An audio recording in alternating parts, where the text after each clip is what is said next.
بیٹا یہ بھی بیماریوں میں ایک عجیب بیماری ہے، یہ تکبر، غرور اور انا سے بھری زندگی۔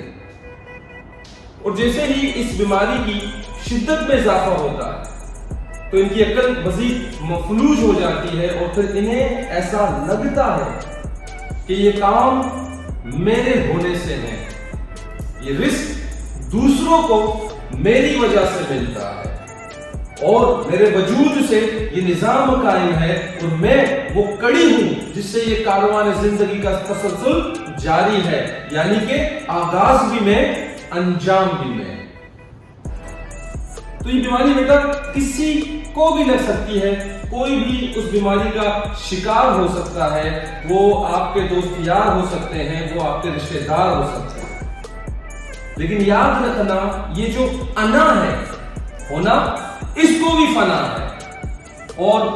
تھوڑا سا غور کریں تو پتہ چلتا ہے کہ قبرستان بھرا پڑا ہے ایسے لوگوں سے جن کو لگتا تھا دنیا کے بغیر نہیں چل سکتی، لیکن آج وہ سب خاک ہو گئے، ان کا نام بھی خاک ہو گیا، ان کی دولت بھی خاک، ان کی شہرت بھی خاک، ان کا وجود بھی خاک، کیونکہ تکبر اپنا کام کر گیا، عاجزی اور انکساری کا جذبہ